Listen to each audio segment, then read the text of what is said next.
Hold on, let me grab this tablet so I got this little NLDS in the background right quick on mute. All right, we're going live, but yeah, you do that. Mr. Polo himself. We're live, gentlemen.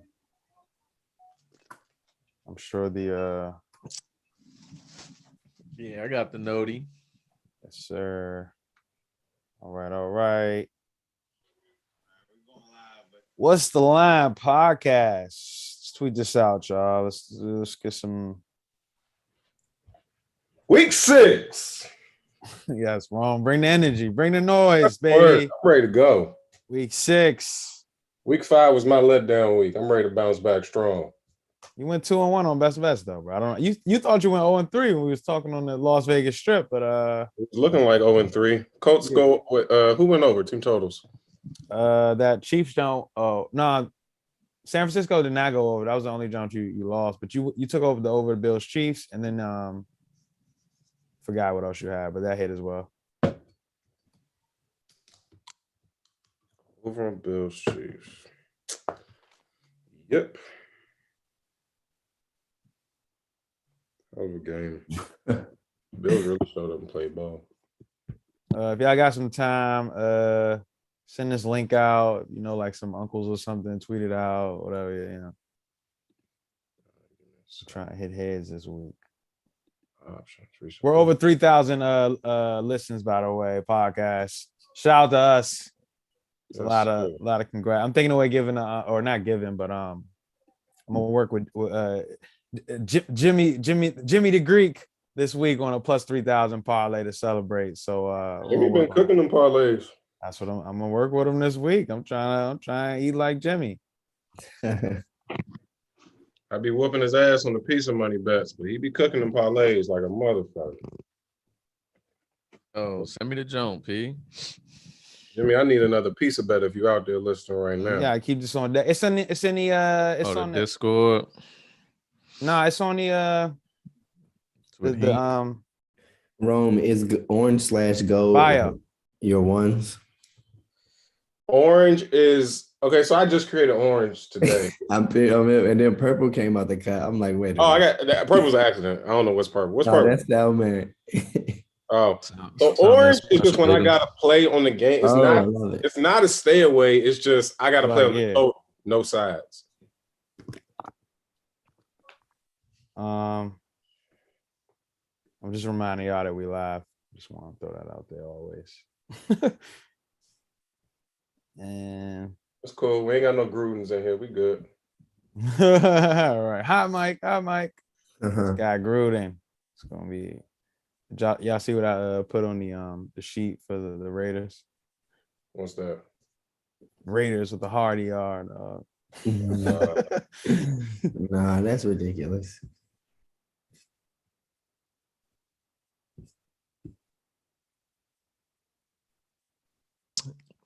Nigga Gruden. I love that the N-word, bro. My bad. Take it easy. My bad. I forgot.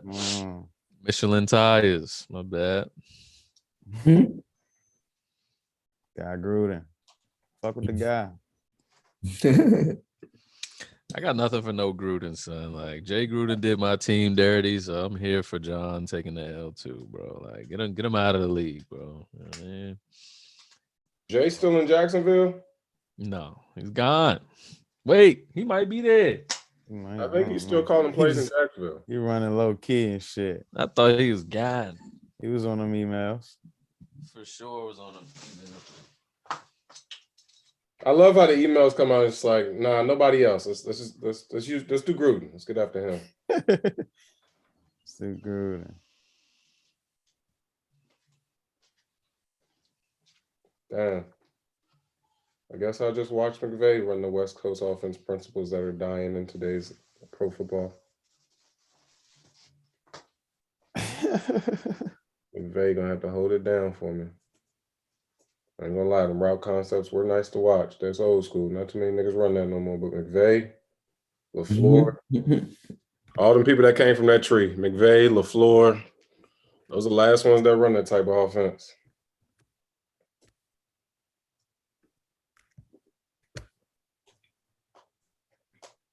Let's win some money. I was gonna ask you, Rome, and you can just tell the people, whoever out there might be watching now. You got any play on this Dodgers game later? Yeah, I like the over in that game. All these games in those NLCSs are going under thus far, and that's why I got the over on the Braves and the over on the Dodgers game. I live bet that over in that Houston game. I was on the full game under, but that one got ugly quick. Yeah, my guy Altuve, man, he crazy about that. I hope he don't kill the Red Sox. Shout out to Boston Red Sox, ALCS, man. We on that motherfucking way. Hoping we get out of there. That's gonna be a hell of a series, Astros Red Sox. Huh. Well, let me not, let me get a Rays a chance tonight. I mean tomorrow.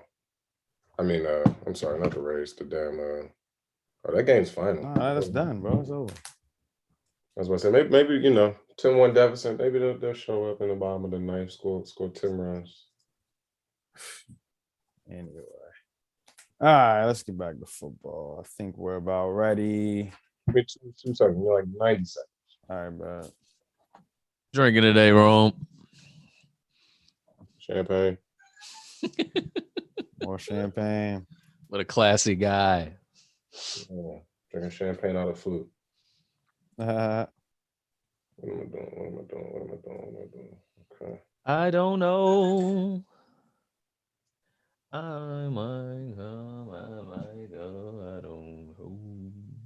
this guy just getting the singing on. I got 2 stairways. Might as well use it right here. Soundman about to drop the album, the EP, Was honestly pretty liberal with the stayaways.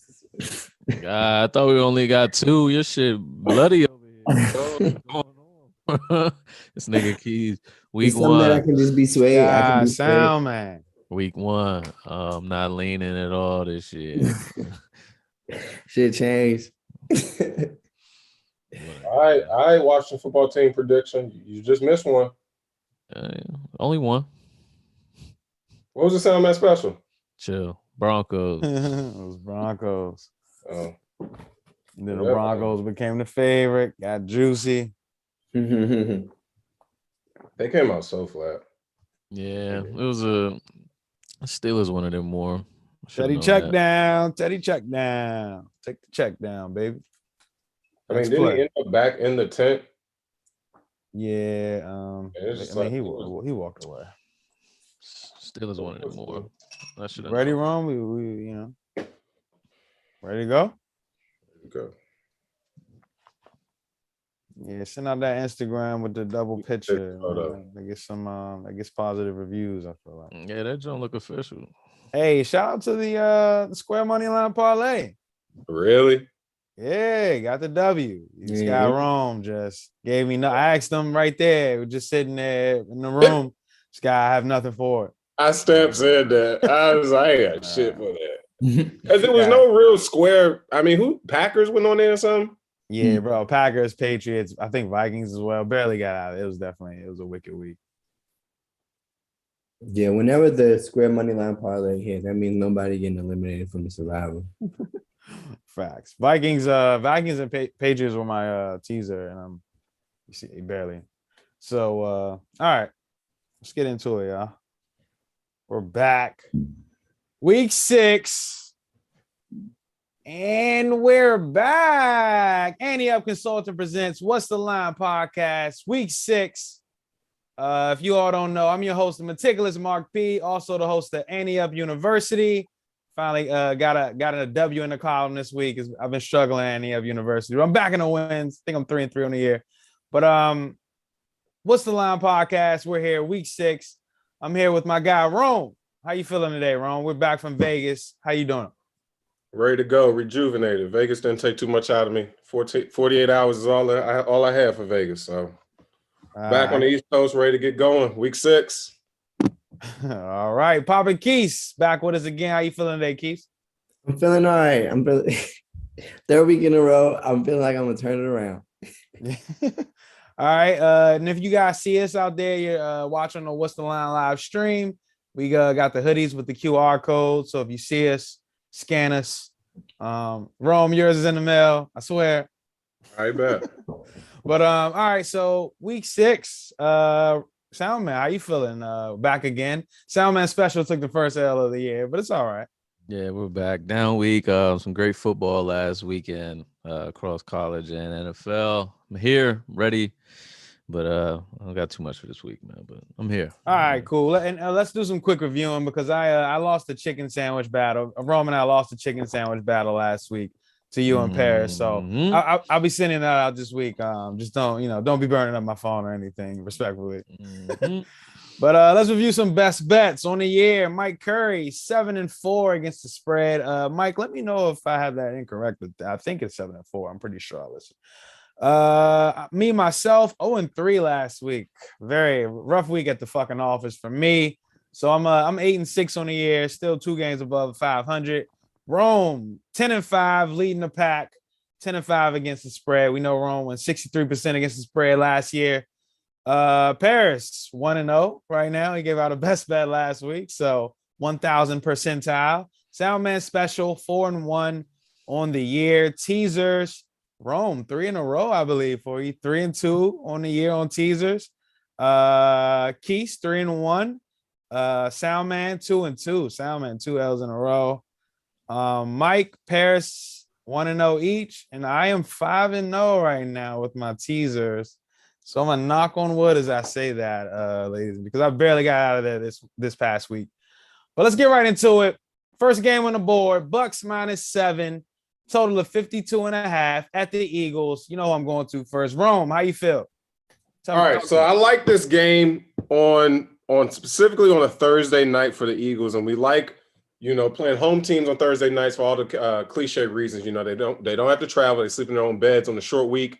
And the preparing is just a little bit easier on the home team for Thursday night. So This kind of goes back to one of those cliche plays for years now. Thursday night teams at home catching points are, it's always a sexy angle. And I'm going to be square here. Well, I don't know if this is square side, but I'm going to be square here and following that trend. While I think a lot of people obviously like the Bucks, I don't know who's too comfortable laying 7. I'm not ever comfortable laying 7 on the road, specifically on the short week. I don't care if it's Brady. I really don't care who it is. I'm not laying 7 on the road when I have so many other options, so many other games to play, when I can catch points or lay a shorter number. So I like the Eagles here, and it kind of goes just on the line. I mean, we could talk about how bad the Eagles have looked this past weekend. Poor in Carolina, no real points. There's no real motivation to look at this game and say, I want to bet the Eagles, which is why I'm probably going to bet the Eagles here. Catching 7, that's a true 9 on a neutral. So they're saying the Bucks are 9 points better than this Eagles team. That's about right. That's about on par. But I just want to go back to last year. Bucks in Chicago laying a flat 3 on Thursday night.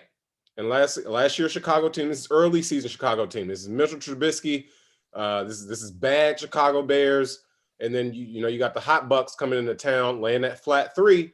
And so Bucks look like they're in control of that game for the most part. I want to say they ended up losing that game outright. They definitely didn't cover the 3. And that was the 4. That was the 4-finger game. Yeah, that was the infamous. Yeah, that was the infamous Brady thing, and it was 3rd down or 4th down, and you need to get off the field because you owe. But goes on to win the Super Bowl. The rest is history, right? Here we are again, couple months later. Bucks on the road, primetime games. What was the Bucks' shortcomings last year? Primetime games. We only talk about covering spreads here on this podcast, so they weren't covering primetime game spreads. Here they are again, short week, laying 7 on the road after 2 weeks in which they, two big weeks. You go up to Foxborough, we know that. They come back, they get, a lot of people would think they cruised past Miami. Those guys played damn near the whole game. It was close. It was close in the first half, right? And in the second half, those boys played the whole game, and Brady chucked it around more than I really think he had to. Is like we were watching that game together. It just really felt like Brady was going for blood early in that game. But it didn't let up in the second half. So, we kind of attributed that to being, Brady trying to get these boys out of here so they can just rest in the second half. But they didn't really rest. So here they are, short week, going to Philly, favored by 7. I like the Eagles. I have nothing on handicapping the Eagles. I'm not going to get deep on the Eagles as to why I like them. I like them on the line, and I like them because they're the home team on a short week catching points, and the Bucks are not good in prime time. Gotcha. I did want to mention, Rome, you mentioned to me this past week, so I'm going to start saying them at the beginning of the games. But the Eagles, 7-2 against the spread as a home dog. since 2017. That good? That's pretty good, but that's just the last, 4 or 5 years. That's not, necessarily under this regime. But the Bruce Arians 17-13 against the spread is a road fave. They're just 6-6 against the spread as a road fave. The Bucks are under Bruce Arians though. For me, I'm gonna just lean with the Eagles. I think what was happening with Brady last week is there are certain moments, and I saw this last year against Detroit, where you can just start to try to really build your offensive rapport. Obviously, they haven't been hitting on all cylinders yet this year. Last week was the first time we saw that. He saw an opportunity to do that and really have that rapport going forward. So it was a good opportunity to take. But this week, coming on a short Thursday night football, I lean with the Eagles. I mean, the Bucks still have a ton of injuries in the backfield. Antoine Winfield Jr. may play the safety, but they still weren't looking good with him out there, and the rest of those Carlton Davises of the world. So I'm gonna lean with the Eagles. I think the receivers can get off in this game. I'm thinking of Devontae Smith. I don't know if Dallas Goedert is going to play. Apparently, he's on the COVID IR. So, but I'm gonna lean with the Eagles, considering that I think Jalen Hurts. He showed some things last week, some moxie in that game against Carolina on the road.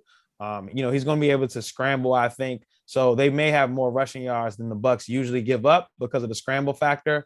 So I'm going to lean with the Eagles plus the points here. I'll take the home dog. Salman, how do you feel about this game?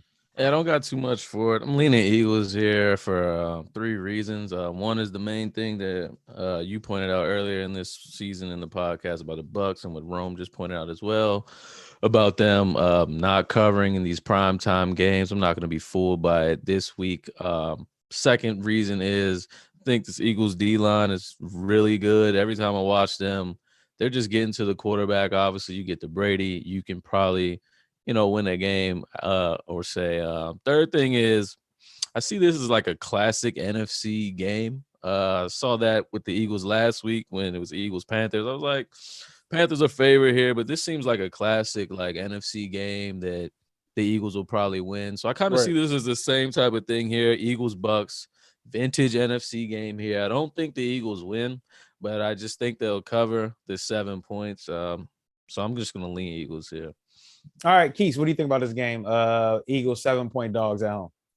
I mean, honestly, I don't have too much to say about it as well. I got it marked as a red. I wouldn't necessarily. Got a lot of red this week, though. But this one was for sure super red. I would on the Thursday night land 7 points on the road. So a lot of what Rome was saying. I have a super slight lean with the Bucks here, but I would agree that it's the square side is I think they're the better team. But it's a super red for me. It'll be interesting to watch, honestly, though, given that the Bucks give up so much with the pass. To me, it doesn't seem like the Eagles are running as much as they probably should have, just with the personnel they have. But I mean, it seems to work for them. So it'll be interesting to see, I guess, how the two coaches go about the game plan. Are the Eagles going to come into this game really thinking they're going to try to outshoot Tom Brady? So it's a definite stay away from me, because I could see this game going a wildly different ways, go way under, but then I can also see it being a shootout as a total suggests. So if I'm going to go by what the numbers say, the high total in a shootout, I have to lean Bucks, but the number is just way too scary on the road, the short week.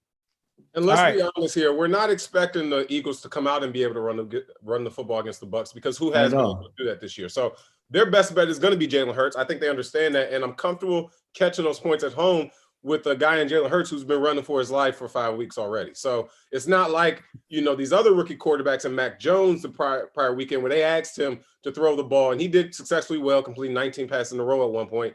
What the Patriots did, they just folded. They ran the ball to running backs 4 times, -4 yards on those carries. The rest of the game, they continued to throw the ball, and they had no problem doing that. But that was a rookie quarterback. The part that scares me, though, Rome, is that I can see the Bucks winning this game either style. I know Salman talked about the Eagles D-line, but they've actually been terrible against the actual run. They've been getting to the quarterback, but absolutely putrid against the run. The Bucks aren't the greatest running team, but I do think they, with Bruce Arians, if they see that as a weakness, and Tom Brady, he's only going to do what works. If that's working, he's going to do that, eat you up, and play action you to death.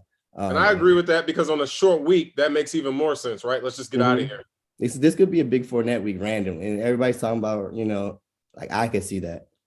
Gotcha. All I right. mean, do we think? Yeah, we'll move on. We'll move Yeah. on. All right. So I think we did. I think we did pretty well for a Thursday game that we usually never really care about. yeah, For sure. All right. The next game, Dolphins favored by 3.5. The hook is alive at the not at the Jaguars. This game is in London town. Total of 47. Stay away from two of us at the top of your screen. I'm going to start with you, Keys. What do you think about this game? Jags, 3.5 point underdogs in London. I'm not gonna lie, I forgot about the London aspect. A big part of this is I was thinking the Jags were gonna be home dogs. But honestly, I still got to lean with the Jags here it's probably emotionally based. But I cannot bet with Jacoby Brissett at all. Yeah. I remember a couple weeks ago when he got the starting position. I believe they played the Colts that first week, and we had it wasn't a big thing, but it was a little discussion about. They played the Raiders that first week. Well, he was thrown into the fire that Raiders game, no? Yeah. Oh, was he? Okay. I think his first full week of preparation, which we actually talked about on the pod, he was going up against Wentz, and it was just a conversation where it was mentioned that Jacoby is the professional quarterback, and I just was taken aback. I feel like since then Wentz has randomly played really well on those two bad angles, and Jacoby has looked putrid. So I'm just gonna go with the Jags. Ever since they're funnily enough, I don't know, rallying. They're not rallying around Urban Meyer. I think honestly they just giving the balls to the actual playmakers of late, which is like a light bulb for Urban. But this Dolphin team is just too bad to me. It could be a lot of emotion, but I gotta lean with the Jags here. Yeah, Liquor and Misha says we're with you, Urban Meyer. We're a team. All right, Ron, what do you think about this game? I don't. Let's just wrap. Got nothing. All right, cool. I mean, that works for me. Neutral game. London.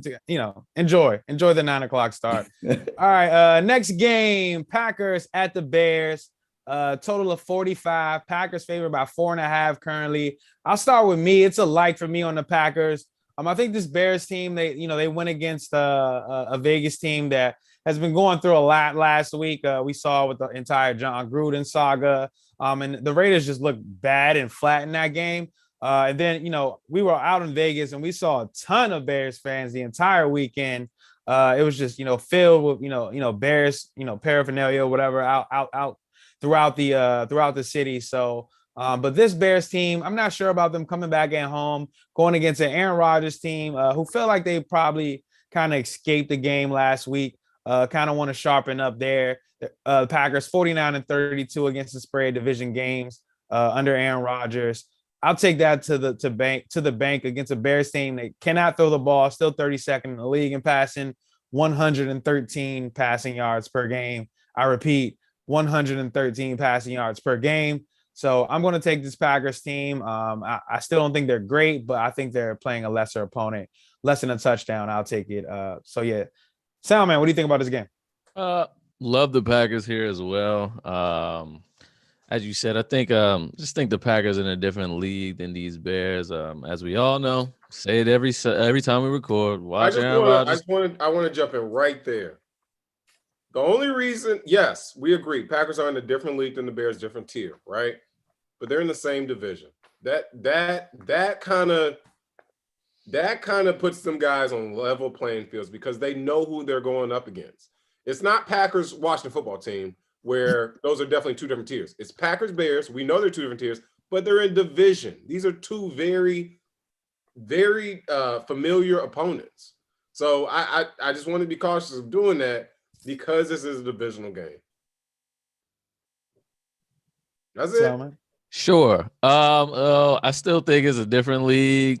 Regardless, been some definitely heavyweight matchups between these guys in the years past. I don't think that's at any point what it is this year. As Marcus just said, 113 passing yards a game. Granted, Jair's on IR, but we're watching these Bears play and we're waiting. Every week we've been on here waiting for this Fields guy to do something, and he hasn't done anything.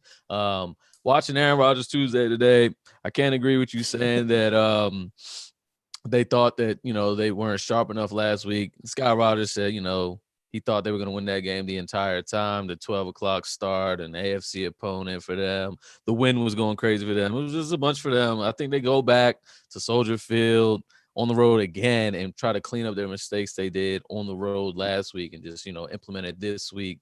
Devontae went nuts. I think the connection is gonna keep growing this week. And the Bears, I mean, they're just not good, man.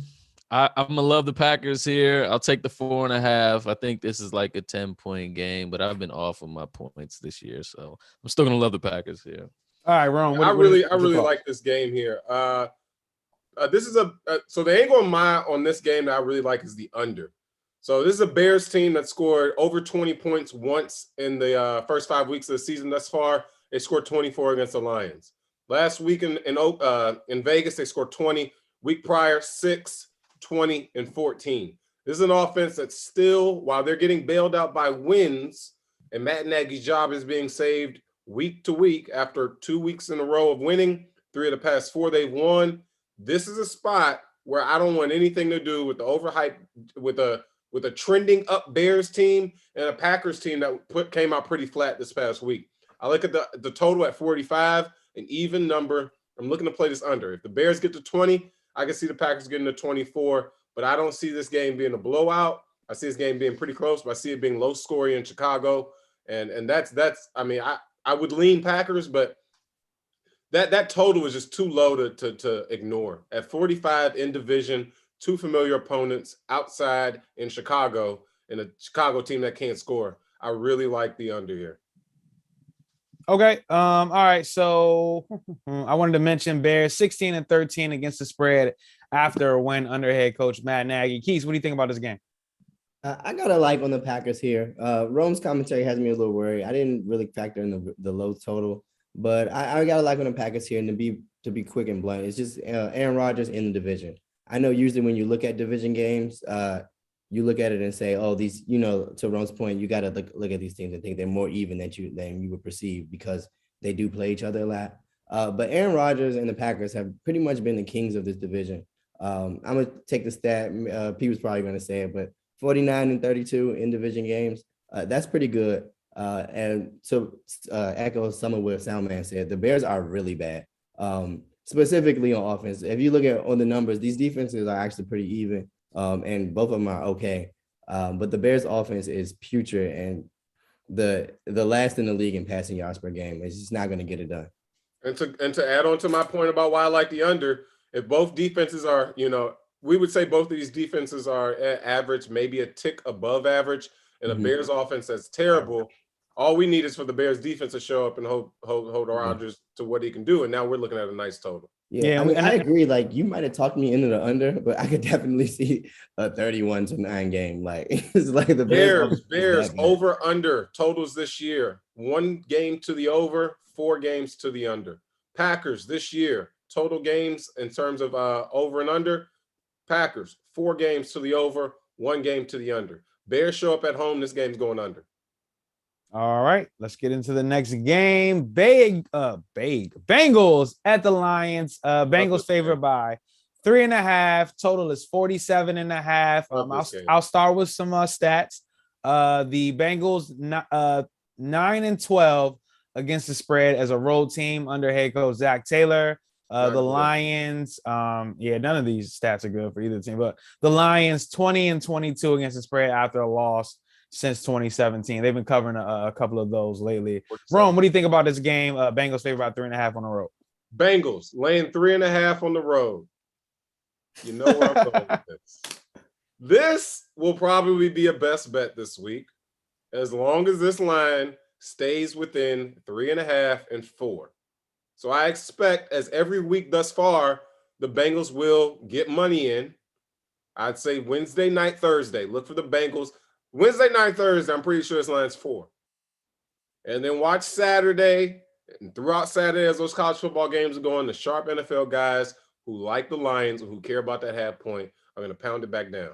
I really like the Lions here. We talk about Dan Campbell and how he's been, this is motivational. This is motivation, right, Omatic? This is your guy. Soundman, you've been preaching Dan Campbell all year, and now you're rolling your eyes at me as they're 0-5. I'm not rolling my eyes. 3.5 at home. No. I love the Lions this week. Love them, love them, love them. Hey, I might have to jump on your Soundman special this week because I like it on every number. I like the Lions catching the 3.5, and I like the Lions on the money line. This is a Lions team here that has everything in order to win this game. This is a Bengals team that's not used to winning. And each week this year, the Sharps keep giving them money as if they're some Mike Zimmer covering machine team. They're not winning. They're not covering. I don't get it. I love the Lions in this spot. Jared Goff, no weather elements, and a Bengals team. Like I said, they're not used to this. They're not used to being, touted as whatever they're being, projected to be now as they started pretty strong this year. The Lions, they're just riding their same steady coast. The Lions' predictions this year was to be terrible. They've been terrible. So the Bengals, if anything, it's added pressure on the Bengals. The Lions are 0-5. They know it. The writing's on the wall this year. It's not happening. So there's no pressure to go out there and get a win at home. Super, super confident about the Lions this week. I mean, we know Joey covers. We got it. Send him on the road to Detroit. Let's see how he does. I'm big on the Lions this week. Run game that can do it, and a run game that's been efficient all year and been there every single game. And then a Bengals defense that I'm not too confident in stopping the run. So Lions. Yeah, and it should be just to piggyback on that Bengals juice that comes in every week. That line opened last week against the Packers at 3.5. If you had the 3.5, you win. But it got down to 2.5. You had the 2.5, you lost. So, but yeah, Keith, how do you feel about this game? Bengals at the Lions. Bengals favored by 3.5. Total 47.5. To be honest, this was the second of my real super stayaways. I just changed the sheet to reflect that. And I was leaning Bengals here and assuming that I was on the, quote unquote square side. I'm looking and seeing that the look ahead was 3. So it's already some, juice on the Bengals, playing exactly into what Rome was saying. It always is. And I don't know why. And I am now turned to leave where, Mark, you said something very, very, very poignant a couple episodes ago when you said, when Rome starts talking like that, I don't go against I'm on it, baby. Rome Let's just do started it. talking like that. And it was a play where I leaned Bengals because it's like, hey, the Bengals are a better team. Everyone knows that. But it's just like Rome started talking like that. And it was a stay away from me. So it's gone to a lean Lions. Yeah, so for me, piggyback on that, like when Rome does talk like that, and we know the 3.5 on the road does not cover. So yeah, so I mean, when Rome made all the points that I can make. I mean, we can keep this kind of shorter than usual, but I'm going to like the Lions here plus the points. I just think that so much passion in the coach. The players are hungry. Everybody just feels like they're fighting for something. And I like to back a winless team. And you got me over a field goal. Give me the Lions. Last 30 seconds. Let me just be technical in these last 30 seconds. Line is 3.5. Lions, I guess they get 2 for home field advantage. You tell me this Bengals team is 5.5 points better than anybody in pro football right now? Yeah. I don't even think they're better than 5.5 points better than the Jags. Because how about this? They didn't cover 7.5 against the Jags at home. Right. So the Lions are right there in that Jags, Lions, Texans, Terribles team category. And they were laying 7.5 at home against the worst team in pro football, and they couldn't cover. Now they're going to go on the road and cover what's basically a 5.5 on the road. They're not 5.5 points better than this Lions team. There's no way. All right, Soundman, what do you think about this game? Or finish us off? Lean Lions here. I can't like them at all. But I'm gonna lean Lions here. These guys fight, as we've seen every single damn week of the season. These guys will fight. They will be the underdogs, and they will fight, and they will probably cover this spread. But I'm not picking them to win here. Like your guys, bro. No, like I mean, guys, bro. Listen, man, my guys. You really about to jump off this train after you've been riding it all year, and we finally about to get our first W, man. I've been leaning Lions probably all year. I've liked them maybe once. When you gonna fall? When the lean gonna fall over to a light? Because we here. Listen, we all leaning Lions here, so you know how that pans out. I'm not going to like the Lions this week. I'm just going to lean. My guy's going to fight. He's going to cover this spread. He's been losing heartbreakers. This guy is crying. The way he cried, it was just like I knew that he had a long night the night before. He had to have a long night. Liquor had to still be in him. The snowman was still in him. So those were tears of like non-sobriety tears. He will cover this spread.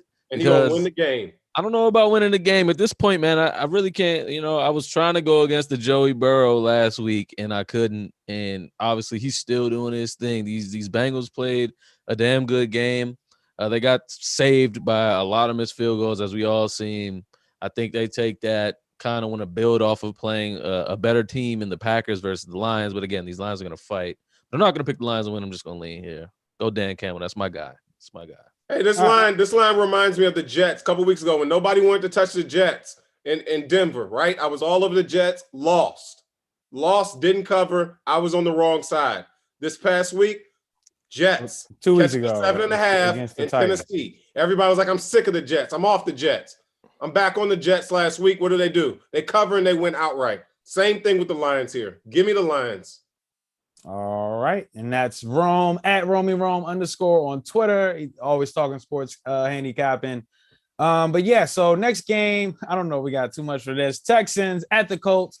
Colts favored by 9.5, opened at 10, total of 42.5. Let me see how many stayaways we got. I got nothing for this game, gentlemen. So stay away from me. You want me to take it? I'll go. Oh, yeah. No, we got a light. Rome, talk to me. Yeah, I like the Colts here, specifically because of this line. It's very steep, and we saw what the Texans were able to do the last week against the Patriots. And a lot of people are obviously don't look at it was 10 down to 9.5 now, and that's really just because of their performance this past week at home against Bill Belichick. In this spot, that line is that line for a reason. Really like the Colts, like what they did on Monday night in Baltimore. Obviously, came up short late, given that comeback up on defense. But I was all over that team total over at 19.5, and that covered comfortably. So back on the Colts train this week on a team that will be hungry. They know they just lost a game that they should have, could have won. And that was a game that was really supposed to turn around their season. So if the Colts have any hopes of being in the hunt, which is a very wide open hunt right now in the AFC, they can win this game and turn the ship around. I think they look to do that at home against a team that they usually do beat at home. And that total, I mean, that line at 9.5 and a total at 42.5 is very triggering to me as to why I want to pull the trigger here, because at 42.5, that's a very low total. And 9.5, that's a very steep line. I think that's more of confidence in the books of putting out that line, showing the discrepancies between this team. I can see a blowout here, and I like the Colts at home on a get-back week in which they should have won last week. All right, Colts 11-8-1 against the spread after a loss under head coach Frank Wright, 3 games above 500. Salman, you got anything for this game? Salman, your mic is you gotta adjust that. Keith, let's go to you first. Yeah, I got a strong lean with the Colts here. I really like it if the line keeps going down. I was wary at 10 just because it's like, that looks so weird to the double digits. I'm superstitious like that. But 9.5, I'm all in on.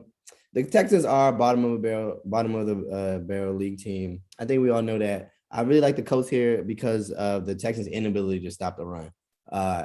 We all know the Colts are all about that. If you're going to allow them to run the ball, they will do it.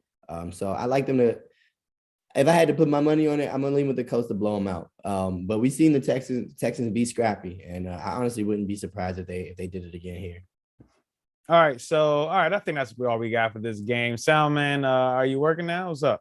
All right, we'll keep it moving. We'll just keep this game moving because who's betting on this except Rome? All right, next game, the Rams 10.5-point favorites at the New York Giants, and it really is a New York Giants because a lot of new faces out there, a lot of injuries. Total 47.5. Keith, I'm gonna start with right back at you. What do you think about this game? Rams favored by 10.5 on the road. The number obviously is a little scary, but this Giants team is just super banged up. We turn around a week and a half later, and all of a sudden, Evan Ingram is the healthiest guy on the roster in terms of pass catchers. That is actually crazy. A guy that was literally just on IR. You got a rookie out there that's getting all the targets against a Rams team that's, I would say, still fired up. They got embarrassed against the division, came out on a Thursday, wipe the blood off, stop talking about us type of thing. But there's definitely still a team on a mission, a team with Super Bowl aspirations. I like them to continue to make a statement. I don't think they want to slip up here against the Giants at home. They've had a lot of time to prepare for it as they played on Thursday. I like them to come out and, not be a game that anybody's watching. Like, oh yeah, they're beating up on the Giants. Like, okay.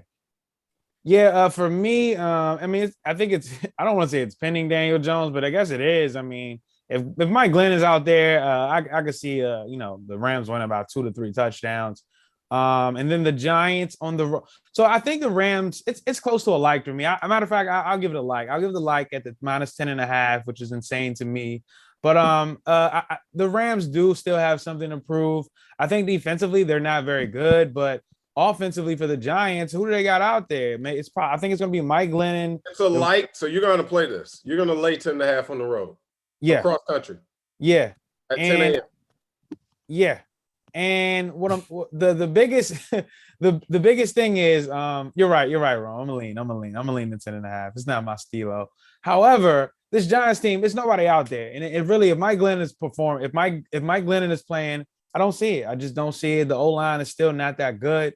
And I think this Rams team, 10 days rest. I think they've been on the East Coast for some time now. I think they're gonna get here maybe Wednesday. So I think they'll be able to adjust to the clock. 10 days rest, Giants team. And I think they'll be wary because this Giants team played them extremely close last year in LA.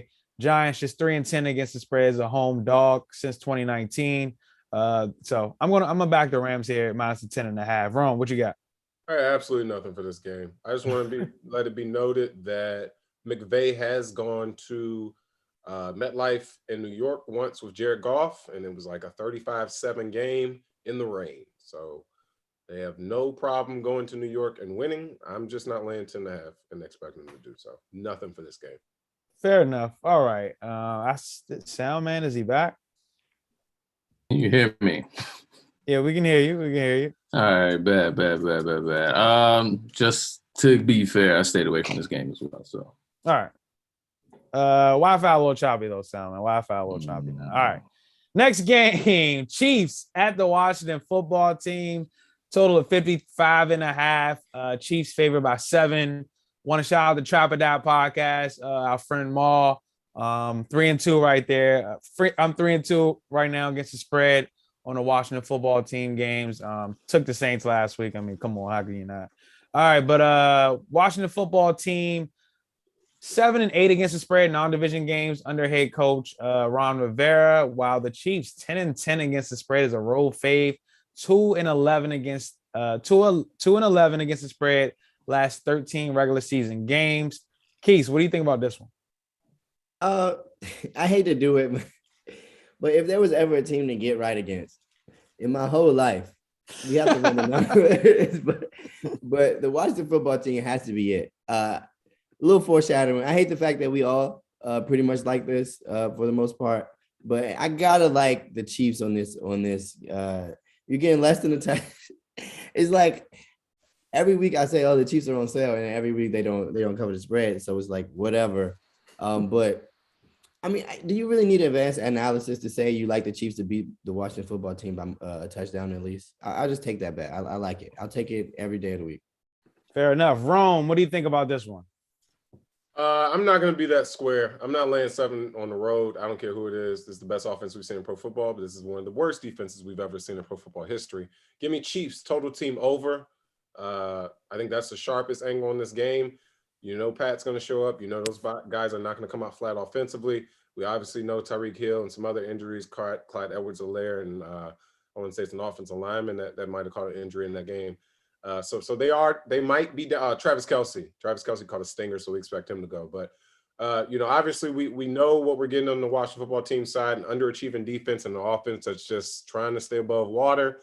I want no parts of a feisty team like this that's been fighting, and a Chiefs team right now that just they're trying to find their way. And I mean, we obviously know it'll be max motivation.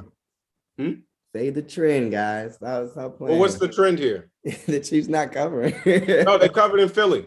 Yeah, they covered in Philly. Yeah, so what? Huh? So what? Yeah, I'm just not laying 7 on the road. Just not my style. They might very much so cover it, but if they cover it, that team total is going over. And that obviously, I mean, I can see that going over in the first half. So really like Chiefs total team over. Limit your liability. You don't have to worry about Tyrann Mathieu throwing his hands up to Swanson as he gives up a 49-yard touchdown this week. So, Chiefs total team over. All right, Sound Man, Washington football team fan. What do you think about this game? Chiefs favored by 7. I don't have too much for it. As Keith said, I think this is a get-right game for the Chiefs. two different leagues these teams are. We're obviously not in their league. You come to Washington, you come and play another NFC East team at their stadium. We obviously seen what they did to the Eagles. Yes, they covered. Yes, I've been fading the Chiefs all year. I'm not fading them this week. We're gonna get destroyed. I just want to let this be known. I mean, the Chiefs are sexy. Everybody loves the Chiefs. They were sexy last night when they got under a field goal. I actually hate the Chiefs. Okay, fair. You're an AFC West biased guy, but here, the Chiefs Sunday night when they were at home against the Bills and that line got down to 2.5, Chiefs lovers jumped on it and pounced on it. They said Chiefs at home under a field goal. Once that line got down that low, there was no way the Chiefs were the right side. So I just want to let it be known this defense is terrible. This offense is great. We know Patrick Mahomes, Tyreek Hill. We got it. Do you know who they're playing? Do you know what defense they're playing? This is an offense. This is a defense that is 29th in pro football, giving up 141 per game. And they're 28th in pro football in terms of passing, giving up damn near 300 yards a game. Patrick Mahomes can't play defense. If Washington has the right game plan and want to run the ball, control clock, and keep Patrick Mahomes off the field, it could be a backdoor cover type of situation. So I want no parts of the Chiefs laying 7 this week. I think that's very well stated, Rome. I don't even know if I did not go, but I like the Chiefs in this spot. I don't think the Washington football team defensively is even making changes. It seems like the players are really just, that Hail Mary last week. Saw some players just say like we weren't prepared for that. So I don't like to hear stuff like that. But yeah, laying 7 on the road is definitely tough. So I probably would not actually bet it. So it probably is a lean at the 7, considering that they haven't covered the spread 11 times out of 13 last regular season games for the Chiefs. So I'm gonna lean with the Chiefs minus the 7. The team total does sound lovely.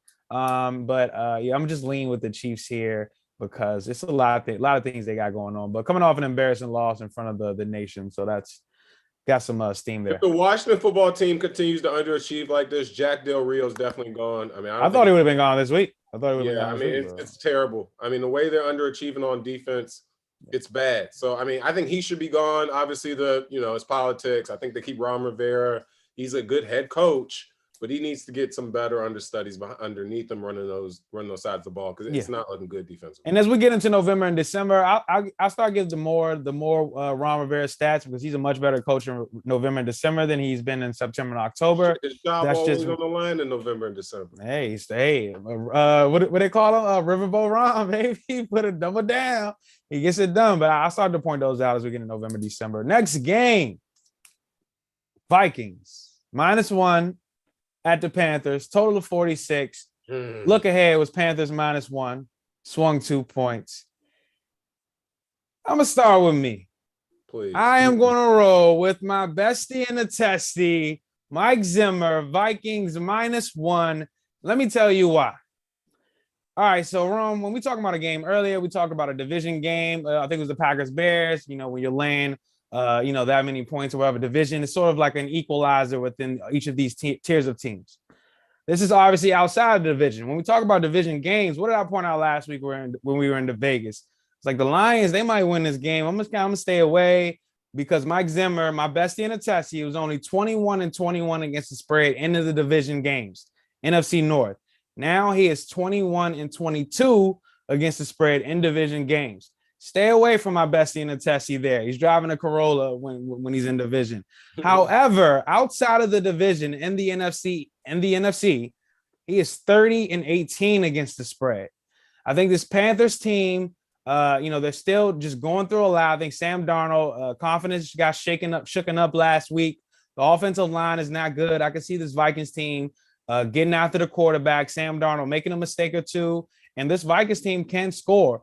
And then when I also look at just the total, I think both teams can score. So I like the total over as well, the 46 points. But if you know me, totals are really not my greatest strength.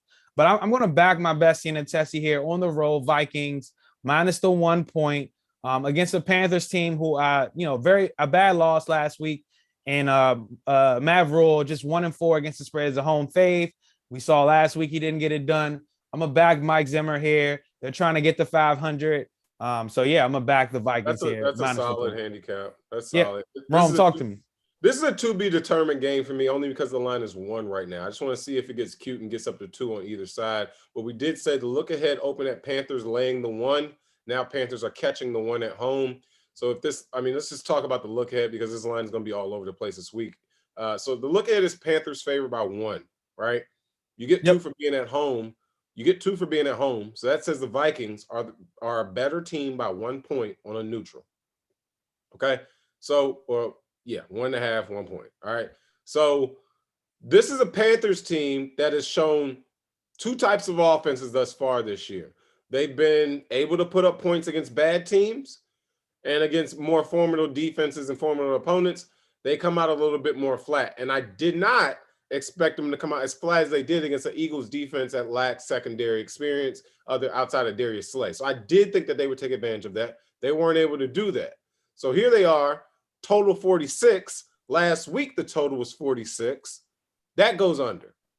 This is not going to be another under 46 for the Panthers. This goes back to Kirk Cousins being very electric and doing his thing this far for the Vikings outside of this past week, really. Soundman's guy. He's been pretty solid.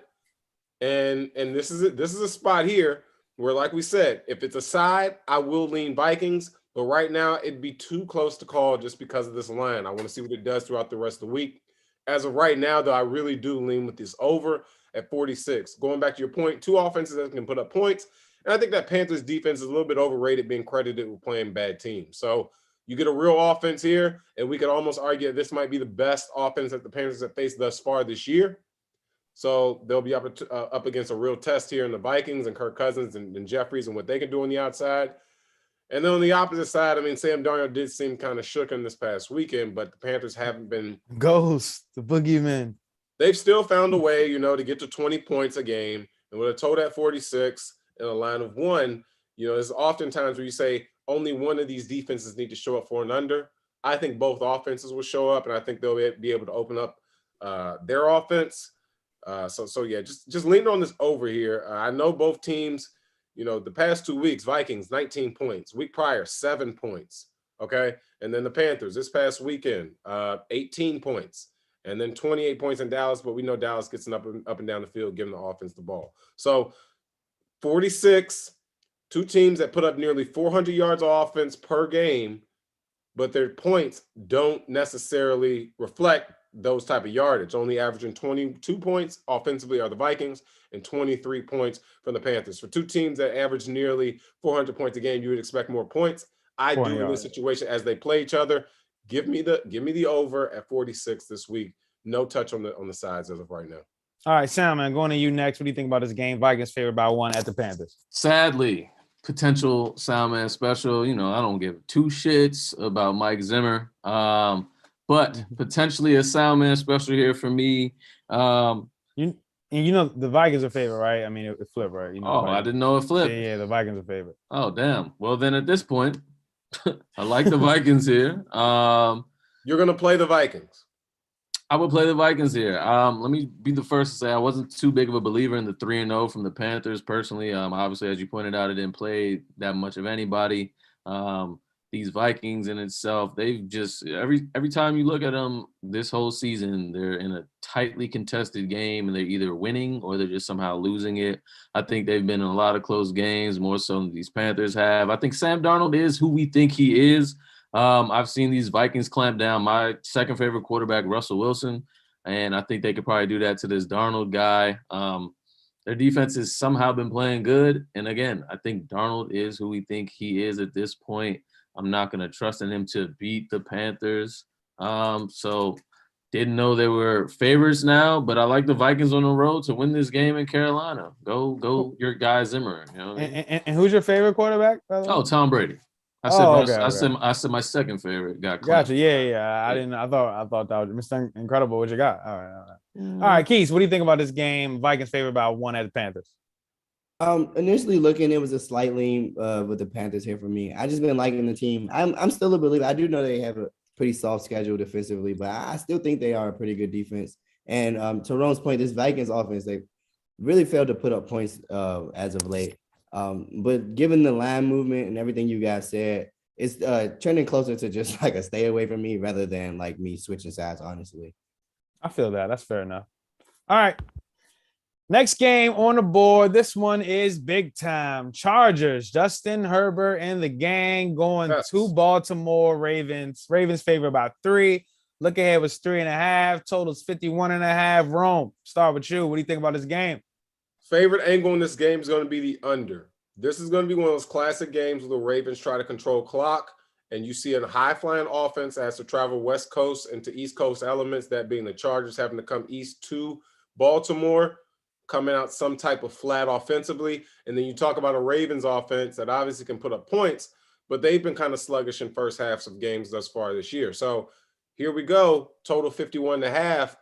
Books don't give you hooks for free, but when the total's pretty high like that, who knows what the number is. At this point, I lean on the under, specifically the first half under. I think it's going to be a lot of getting to know each other, getting to figure out each other in the first half. You got Brandon Staley on the Chargers side that knows who he has to contain. And I'm pretty sure they speak about him being one of these whiz kids defensively. Brandon Staley, head coach for Chargers. They speak about him being one of these defensive whiz kids. And I don't think it's going to be, too much whiz kid necessary to figure out that you need to stop Lamar Jackson to beat the Baltimore Ravens. So I think they're going to try and make Lamar Jackson go downfield. Lamar Jackson has been pretty good this year at passing the ball, but more specifically, he's been better in the second half of those games. So total at 51, chop that in half, it's at 25. They probably won't give you the hook. I'm looking to play an under. I'm looking to play a Chargers offense that's coming East Coast and that will possibly be flat against a Ravens defense that we expect to bring pressure against Herbert. Herbert thus far in the past 2 seasons that he's been playing, past 1.5 or so 2 seasons that he's been playing, he's been killing the blitz. You come hot, he has the answer. This week, I think Martindale finds a way to bring blitzes that he hasn't necessarily seen. I don't think these 2 teams have matched up thus far since the Herbert era. And I look for the Ravens here to be the Ravens, running the ball early, trying to maintain and play bully ball in the first half. I can see a low-scoring first half. Game might go over in the second half, but I lean on the under, specifically the first half under on this game. I want no parts of this side.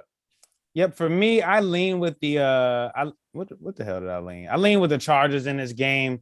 Considering that the Ravens, I don't like the back teams that are coming off incredible comeback wins, stuff like that, Monday Night Football. And we know what the Chargers can do offensively. They can move the ball. However, it is just a lean because the Chargers, I think this is a game. I haven't found a prop yet. I got to see, but anything with Lamar Jackson, the rushing total, I think I'll take over, considering that the Chargers, what are they? The Chargers are 32nd in opponents' rushing yards per game. We know they just played Cleveland, but even before then, they were like 29th in the league. And now the Ravens, I think Lamar Jackson's total might be a little under, a little juiced under, considering they haven't been able to run the ball as well in the last 2 or 3 weeks. Did they get that 100 this past week? No, they did not. And we saw what they had to do to get the 100 against Denver. So they haven't been able to run the ball as successfully. I think going against the Chargers defense, they are going to want to play that field possession game, keep the ball away from the Chargers. And then I just think that, Lamar's going to see his opportunities, hasn't been able to, make those electric runs in a few weeks. You still want to be able to do that as a quarterback. You have the ability to. So I'll take anything Lamar Jackson as far as his prop, rushing total, or carries as well. So, so that's how I feel about that game. It's just a lean for me on the Chargers. But, the Ravens are favored by 3. Soundman, what do you think? Love the Chargers here. I'm not going to lie. I would make it a Soundman special personally, but a part of my Soundman special for this year, I don't want to repeat teams for Soundman special, so I'm not going to do it. I think there's something got to give here. You pointed it out. Chargers obviously giving up the most rushing yards, and we know that this is what the Ravens want to do, so I think that's something that we have to look out for. Chargers 3rd in the league in passing yards per game, and Ravens are 28th in opponents passing yards per game, so someone's got to give there as well. I think this game might come down to who gets the ball first, right? So we watched the game last night. Colts get the ball first. They control the time of possession, about 7-8 minutes for their first drive. And they basically control that game all for 3 quarters, right? These are the Colts. I think the Chargers, as I said last week, are a really good football team. I think they're way better than the Colts. If you give these Chargers this opportunity to control the game from the starting of this game I think they will go into Baltimore, who is having their second of 4 straight home games. It's the only team that's had 4 straight home games this season. It's kind of weird. But it's obviously going to be the 4 o'clock game. Tony Romo's calling this. They got a little time to think about it, get some time to rejuvenate it. So you're talking about how they're coming across West Coast. They're not playing a 10 a.m. game on West Coast. This is technically still a 1 o'clock game for them, P. I think you get that ball first. You go down there. You control the time of possession. You establish the game that you want to play. 5-2 on the road, as you got here for, I guess this is Herb. Against the spread, yeah. Against the spread. You know what I'm saying? Like, I think the Chargers go out here and keep showing the NFL that they are a real team. I think the Chargers win this game outright. I'm not going to make it a Soundman special because, again, I'm not repeating, but I love the Chargers here on the road in Baltimore, 4 o'clock, Romo, Jim Nantz. Give me the Chargers here. And to speak to your point of the something's got to give stat, I mean, obviously, Ravens are first in rushing, Chargers are last in rushing. Opponent Ravens aren't first. Right. We know they want to rush, but they're not first. No, they're first. No, they're not first. Ravens. Oh, no, the Browns are first, aren't they? Yeah. Okay. So the Ravens are up there in terms of rushing. We know that they've obviously had over 100 yards in all of their games except the last 2, if we want to be practical, right? And this is a Chargers defense that's 32nd against the run. So if we talk about what something's got to give, I think the writing is kind of already on the wall in terms of what's already giving. And it's the Ravens rushing attack. And I mean, at 32, you can't do anything but get better. So if we're talking about what something's got to give, I think the things that got to give are kind of imperfect. It's a perfect recipe for what has to give, right? Something that's already giving and something that can't get any worse. So I think that lends, a better opportunity for the Chargers here to show up and be better against the run, against a top Russian offense. All right, Keith, what do you think about this game? Chargers 3-point dogs at the Ravens. Yeah, I like to caveat all this by saying that I'm 0-5 betting on games involving the Chargers this year. I'm 0-4 betting against them. I'm 0-1 betting with them. So take everything. Well, I want to bet with you this week. Yeah, no, but saying that, I really did come into this game looking at it with hopefully an impartial, unbiased view because I'm tired of losing games picking against the Chargers.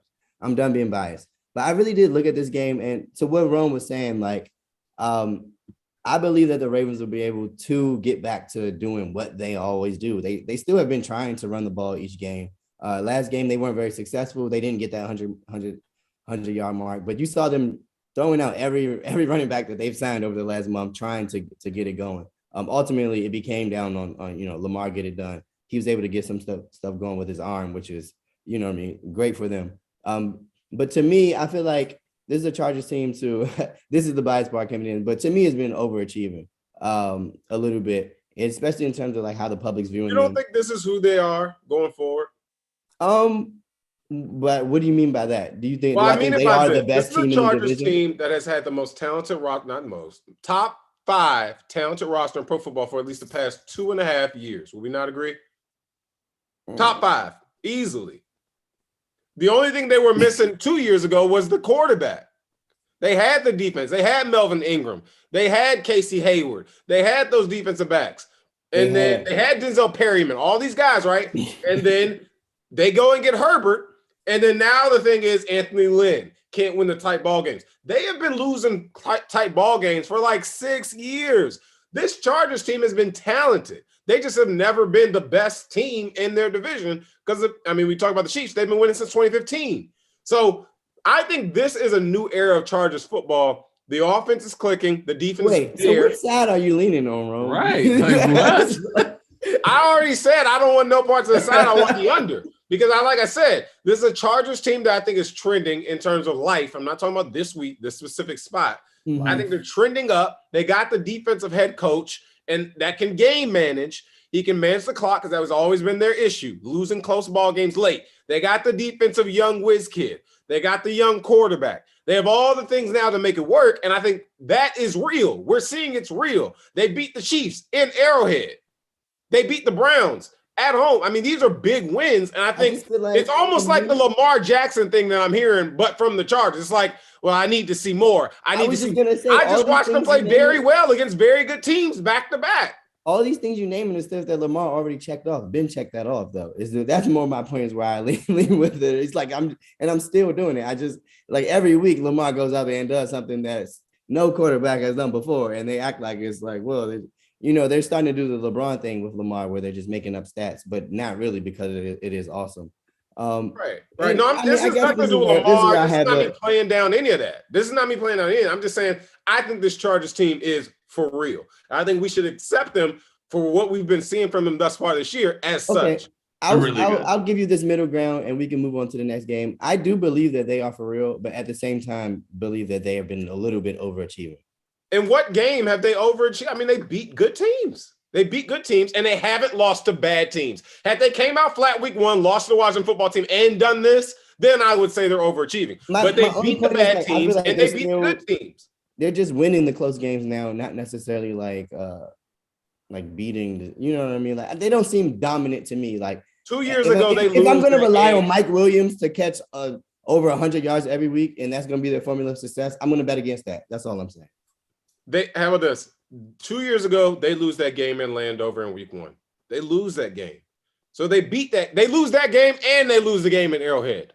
Mm-hmm. On 2 different sides of the spectrum, they beat a bad team where they usually come out flat, give a damn if it's week 1, they come out flat, and then they go in division on the road and get beat out of Arrowhead. What I say? They beat another bad team? This is my last time fading the Chargers. After this, you got me, bro. I'm just gonna ask Rome, like, bro, what you think Herbert gonna do this week? Because I don't know, dog. That's my boy. He's gonna show up. But I think this week it's gonna take a little bit figuring out in the first half while Martindale throws out all those crazy blitzes at him early. First half, you don't believe. I do believe. I believe in this first half under. All right. Next game. Cardinals at the Browns. Browns favored by 2.5, total of 50.5. Let's give out some stats. Cardinals. 14-9 against the spread, non-division games under Kyler Murray and Kingsbury. 12-5-2 against the spread as a road team. 10-6-1 against the spread after a win, all during that span. Browns 9-12-1 against the spread after a loss under Mayfield. 8-9-1 against the spread as the home fave under that same span. Soundman, right back to you. Cardinals at the Browns. Are you back in NFC West yet? Yeah, I sadly am. I really don't have too much of like a serious handicap here. I'm just fan here. I'm really sick of the Browns for some reason, and I'm not gonna let the Cardinals keep like making me wrong because I haven't been believing in them for at least a couple of these 4-5 wins at this point. I'm going to love the Cardinals here on the road, just randomly off the 4 o'clock. But actually, yeah, I'm just going to stay there. I actually got something else that'll just not make this make any sense. So never mind. But this is fan here. That's all I got. I love the Cardinals here on the road. Don't got nothing for the Browns, man. All right, Keith, what do you think? I gotta lean / like on the Cardinals here. If everything Rome said about the Chargers, I personally would apply it to these Cardinals. Okay. This is the team that going into the year, we all were pretty much like in unison. I want to say, excuse me if I'm misspeaking for anyone, but I feel like we all were pretty much in unison saying, oh, we expect a regression year for the Cards this year. Like that was fluke last year. And they've been proving us wrong. I'm going to ride with the Cardinals here. They're getting points. I still don't like what I'm seeing out of this Browns team, but the way they're getting the wins is the way a team that plays like them should get wins. So it could be another way where I'm just not valuing the team correctly. But I like the the Cardinals getting points at this moment in the season at any time. So I'm gonna ride with them. All right, for me, I'm gonna lean the Cardinals here. I wanted to like them, but I think the Browns, I think they'll come out. Backs against the wall here. Stefanski's a really good head coach. Try to play ball control, ball possession here against a Cardinals team who's been pretty good. But opponents rushing yards per game, they still are 28th in the league. So still see the Chubbs and Kareem Hunts getting it in this game. You want to play that ball control? You're at home. I don't know what the weather's going to be like in Cleveland, but I'm expecting to be a little cooler than Arizona at this time of year. So, I'm gonna just lean with the Cardinals. I know they're an explosive team, but I think the Browns are, kind of hungry here in this position and, a good coach. And I think the 49ers may have shown some things defensively that the Browns can kind of mimic from last week. It was a tight game until that last touchdown Hopkins caught late in the game. So I'll just back the Cardinals here. I think they are the better team. But I'm gonna just lean with them here, considering that they're on a road and going against a Browns team that's hungry. Rome, what are your thoughts here? You think the Cardinals are better than the Browns? Yeah, I do. Right at this moment, yeah, I think the Cardinals are better than the Browns. Chicken sandwich bet on that one. It's only a lean for me, bro. Like, it's only a lean. Like lean a little bit. No, I'm only leaning here. Come on, like I told you all the reasons why. I liked it. I think at this point the Cardinals. Oh, I mean, Soundman liked this. I liked it. What's up? I get that. Chicken sandwich bet on that. What's up? Take the Browns on the line, right? Yeah, line 2.5. And we wanted at 2.5, or would it close? 3 with fries. No. I'm just throwing it out there. My Come paper on. says You know me. My paper says 2.5. My sheet says 2.5. 3.5. Oh, hell no. Okay, so look. I mean, let's do it at what it closes worldwide. All right, consistency of where it closes. Cool. Nah, it's gotta be 2.5. Get it? You got it. He liked it at 2.5. 2.5 on Wednesday. It might be 3.5 in his favor. I might not like it on Sunday. I might not like it on Sunday. I like it right now. The chicken sandwich bet once it's pulled, it's pulled. So if you want to pull at 2.5, I'll pull at 2.5. This is how it is. That's fine. Go ahead. That's fine.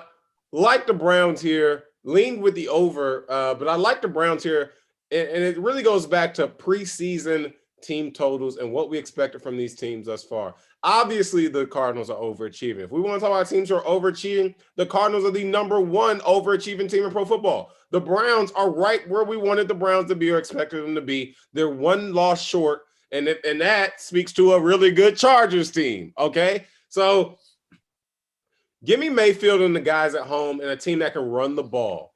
And I'm not really much worried about I'm really just not worried about a Cardinals team right now that's giving up over 130 yards on the ground, and a Cardinals team that's giving up over 130 yards on the ground, and a Cardinals team that's, I think they're very volatile. And I think there's a lot to do, obviously, with Kyler Murray and how he plays and how he manages the game. But I think with pass rush, smart pass rush, that being Myles Garrett, Jadeveon Clowney, these are professional veteran pass rushers. These are guys that aren't running 5-6 yards past the quarterback on the pass rush and letting them step up in the pocket and do all that. They know they have to contain them. They know that it's going to have to be a bull rush, keep the guy in front of you, kind of play the guy in front of you type of game, not get upfield to the stable quarterback at his spot. So I think they know that he's going to be playing against a very athletic defensive front.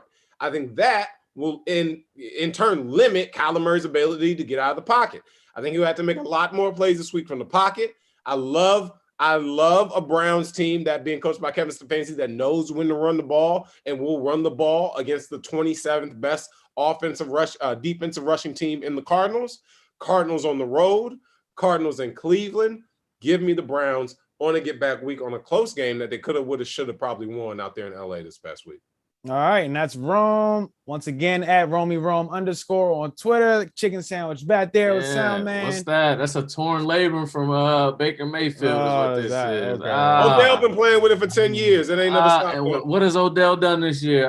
Baker. No, I'm just talking about the torn labrum thing. He said he's been Chandler Jones. We have seen a lot of good from Odell in 10 years with Chandler torn labrum. Jones. I ain't mad at it. Chandler Jones. Oh, I can see it now. 2.5 sacks. What you mean? And Nick Chubb goes off of 150. And I will give you one thing. That I didn't like about this. They can't stop the run. After this Cardinals games, it was a lot of happy pressers from all the Cardinals players this last week. I don't like that. Everybody's super happy about this start. Because they ain't expect to be here. I'm the only person that said the Cardinals will have a good year this year. They are not going to be able to stop the road in Cleveland in 50-degree weather. It's going to take heart and will to do that. And at 5-0, we are okay going home with a loss against an AFC team that we don't really matter on our schedule because they're not in division, they're not in conference. Fuck it, we down 10 late. All right, let's go back to the career. Quickly, I hate to go on a super tangent, but like to me, like your whole like technical analysis of handicapping these two teams, I feel like should apply to both the Chargers, Ravens, and the Cardinals, Browns team for the games. But it feels like to me, you took the complete opposite side of both of them. Like you took the same analysis and You're like, talking about a team that can run the ball and a team that can't stop the run, right? literally that was your whole Right. And I think the only thing that none of them boys this difference here is a Chargers team that can throw the ball and obviously a Ravens team that can throw the ball. Right here, the Browns cannot throw the ball. So if they have to run, they're going to run. Baker Mayfield going back to his torn labrum. If the Browns have to run the ball, we know that the Browns can run the ball. That's fine. But in the Chargers-Ravens game, those are two teams that can pass the ball. Lamar's been way better than he has been in prior years pass the ball. So they're going to have to pass the ball to win. That's why I think that game will be a little bit closer, but I think there will be more pass than we expect. In this Browns game, if the Browns have to pass the ball, we've seen Baker Mayfield at this point. We're 5 weeks in. He hasn't been that great passing the ball. But we know that if 5 years. Well, yeah, right, for 5 years. And so that kind of speaks more to my point. If they want to run the ball, they really won't have an option. And two, it's probably still their best option. The Ravens have two options this year for the first time under Lamar Jackson. And I think that's the difference here. All right. Against a team that gets a team in the Chargers that can put up points. If the Chargers, going back to like a couple of you guys' points, if the Chargers are able to get out early and put up points, the Ravens are going to get out of their ball game earlier than they expect to be because they're not going to be able to control that clock. And they can play that game. The Browns, we just saw it this past weekend. The Browns scored 42 points, and those last two touchdowns at the end, they were rushing touchdowns, very much so reliant on the running game. So you're just trusting the Browns to be who they are, and you think the Ravens could probably get off schedule a little bit. I can definitely see that against an offense in the Chargers that is more capable. I think they're putting up more consistent, explosive points. We watched the Browns and Chargers just go back up and down the field this past week, but we watched them do it in two different ways. Right. Gotcha. All right. Points made. All right. So this is a new thing I'm gonna do to save us some time. This is the two-way play. So I'm asking you guys which home fave or which road dog covers here. Got the Raiders at the Broncos. Broncos favor about 3.5 in that game. Total of 44.5. And we also got the Seahawks at the Steelers. Steelers favor about 4.5. Total of 42.5. I'll start with me. I'm going to take a road dog here. I think the Raiders are going to cover this 3.5 point spread out of the two games. I'll take them before I take the Seahawks. But the 3.5, I think this Raiders team, this is in division. I think this Raiders team will have a boost of morale with Gruden gone. Offensively, we've seen what they can do early in the year. They've taken a couple steps back, but that pass rush is still elite, in my opinion. The Raiders are fourth in opponents' passing yards per game. What I've learned over the last few years in doing these statistics, that usually passing yards per game usually comes with pass rush. So the Eagles are really good, top notch in their passing yards per game because of pass rush. That's usually where it starts at least. Carolina the same. So I'm going to back the Raiders here plus the 3.5 points on the road against a Broncos team that has really just beat up some lollipops. So Rome, we'll go to you next. Which teams are you taking here? Which road dog or which home favor you taking here? Broncos or Steelers game? Yeah, I'm going to lean here with Raiders on the road, and that really has to do with the fired coach. And then I'm going to lean with Steelers at home on a week in which Geno Smith has to go on the road to Pittsburgh. And it'll just be that short. I really wanted to like from Rome.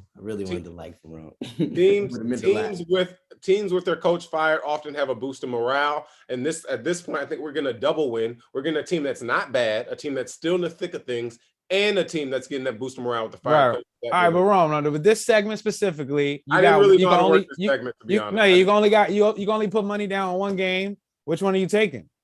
The Raiders. All right. That's how I felt as well. I would take the Raiders. I'd rather catch points in division than lay points out of conference. Correct. And I felt the same. All right. So we feel the same about that one. Keith, what do you think about that? Which out of these two games, you got one game to bet on. Which one would you go? Yeah, I'll start by saying, honestly, the Seattle Steelers is more of a stay away to me. And I was actually bouncing back and forth on this Raiders-Denver game, but I'm gonna say fuck it. I'm gonna land on the Raiders hard ER. We got rid of the coach. Very toxic, very, very toxic. We had to get rid of him. I think there's gonna be a breath of fresh air. Carl Nassib was already playing really well this year. I can only imagine how he's feeling now. Let me go with the Raiders. I really dislike the Broncos, everything they got going on. Teddy check down, Drew Lock. We have probably two quarterbacks on the roster better than both of them. So, give me Raiders. All right, Soundman, what do you think about you got one game to bet between these two? Broncos favored by 3.5, Steelers favored by 4.5 at home. Which game would you bet on? Yeah. So I'm gonna just pretty much piggyback on everyone's sentiment. Before you even did this segment, I had Raiders here in pink, which means something special for me. Obviously the same thing that everybody said, boost morale, get this guy Gruden out of here. I've never been a Gruden guy. Get him out of here, man. So let's go over here. Denver let me down last week. As you said, been beating up on lollipops. Let's get back to what it was week 1. Let's give Darren Waller 19 targets. Let's win this game in Denver. And no Russell Wilson. I don't got time for Geno Smith in Pittsburgh at night. So no. I think that game could all possibly jokes be aside, so we should mention ugly. that Josh Jacobs is finally healthy. And I feel like the Raiders offense, since they've acquired Josh Jacobs, has looked much different and much better when you have a healthy Josh Jacobs. Yeah. And this last Me and week, P were watching him live in Vegas this past week, and he just wasn't that impressive. Yeah, I mean, you don't got that much juice. Them but ankles. I've been watching him all year, and he definitely looks better though. But what I will say is that a lot of times watching the Raiders with Gruden, I thought they just, they ran the ball on such like those Too downs, much. where it's just so predictable. It's like, yo, we know you're First running. and 10.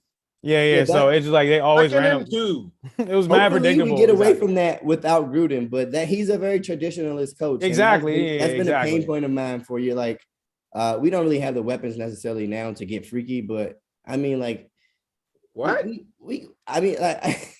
I guess you do. Actually, we do. We just don't. We have Ruggs. We have Renzo as a route technician. And Waller hasn't been involved the last few games. I Maybe think the a best new wide coach. receiver is Brian Edwards on that football. Well, team. I was going to mention him that Brian Edwards has been playing well this year. I mean, like he got a Brian lot of hype. Edwards, Hunter Renfrow, and then Ruggs. You can get a guy who run post routes and deep routes all damn long on play action if you want to. Deshaun Jackson's been doing that in the league forever. The play calling has made me feel like be super down on these guys, but I'm willing to turn a leaf on them. All right. I would be so- interested to see who's the next guy out there in Oakland. You know NFL politics. They'll probably get a black guy out there. All right, so if we had to take one bet between those games, looks like we would go with the Raiders there. Mentioning both games, and we just got through 2 games, gentlemen, just like that. All right, so the Raiders 24-21 against the spread as a road dog under Derek Carr. Broncos 13-7 against the spread after a loss under head coach Vic Fangio. Seahawks 12-7-1 against the spread, road dog since 2017, but that's obviously with Russell Wilson at quarterback. Steelers 66-55-3 against the spread, home team under Mike Tomlin. All right, last game on the board for us. Cowboys favored by 4 at the Patriots. Total of 50.5. Rome, I'm gonna start with you because I don't really have a feel for this. Sway me.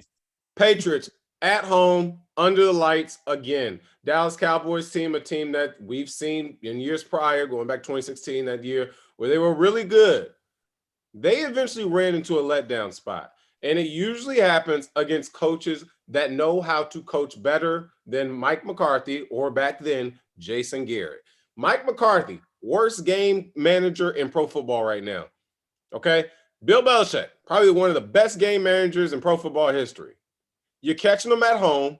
You're catching them off a win in which they really should have lost. So there's no letdown spot for the Patriots. They know who's coming in town. They still feel like they have a good shot in this division in an AFC that's very much so wide open right now.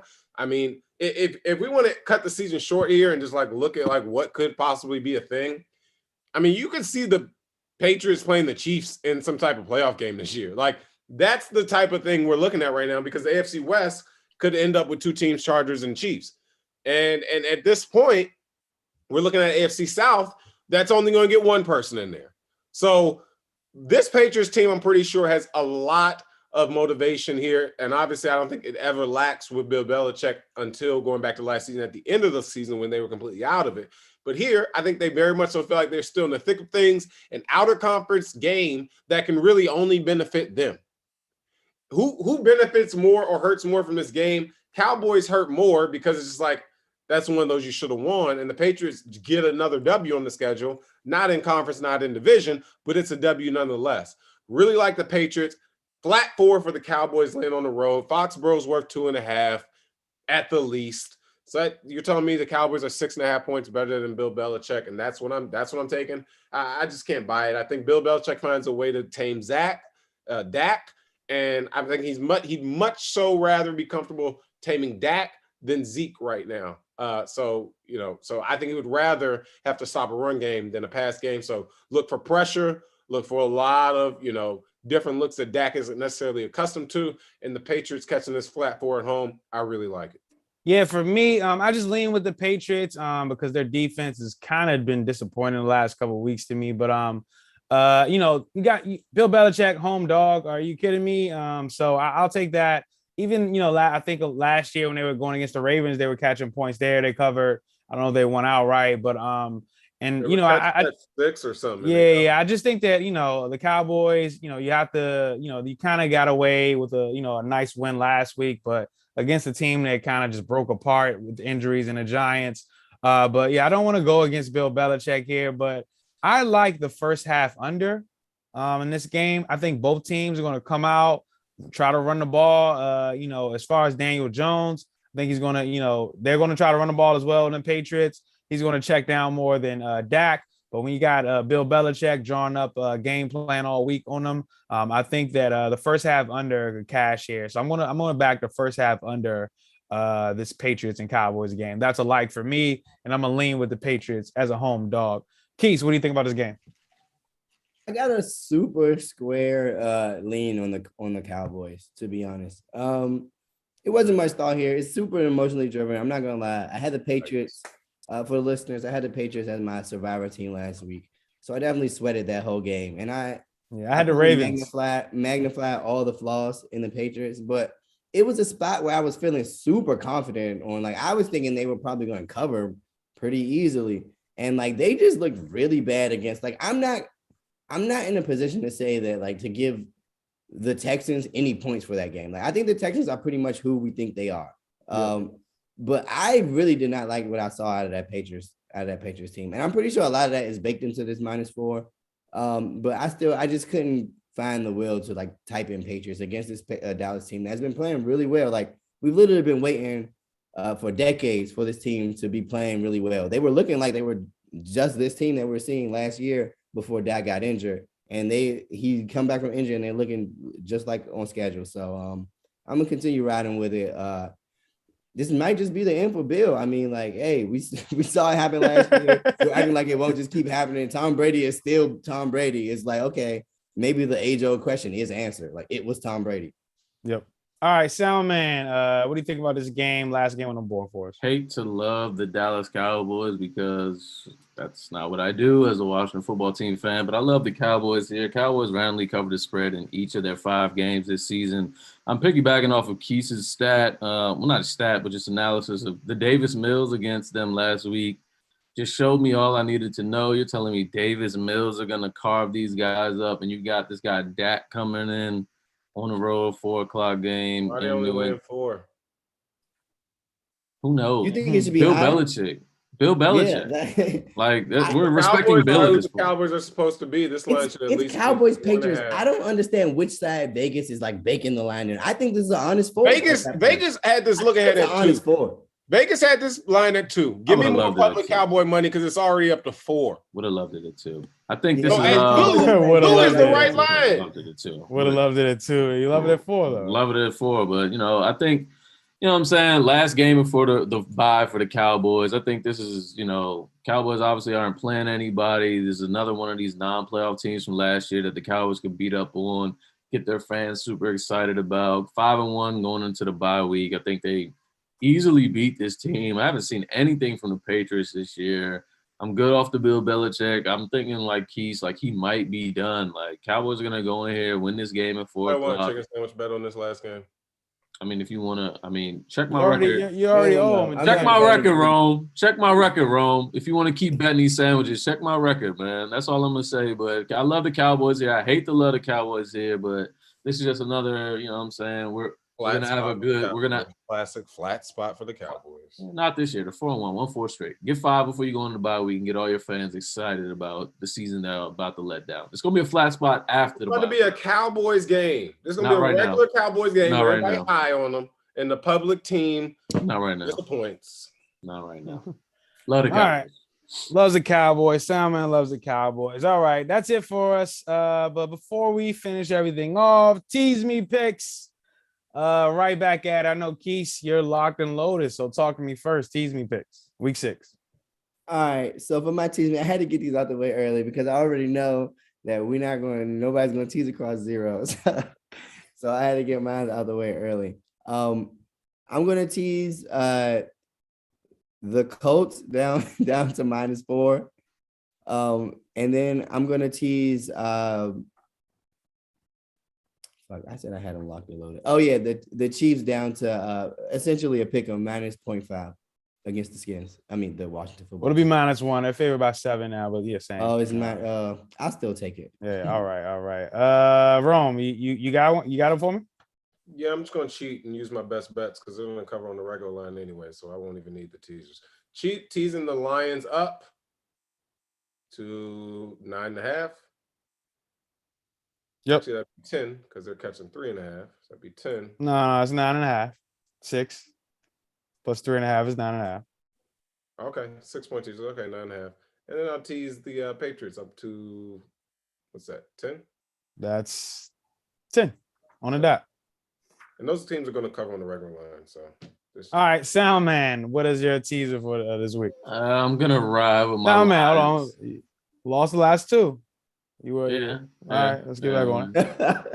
I'm gonna ride with my Lions yet again. Sadly, I'm gonna follow the Rome. Get them at +9.5, and I'm gonna take my Chargers at +9.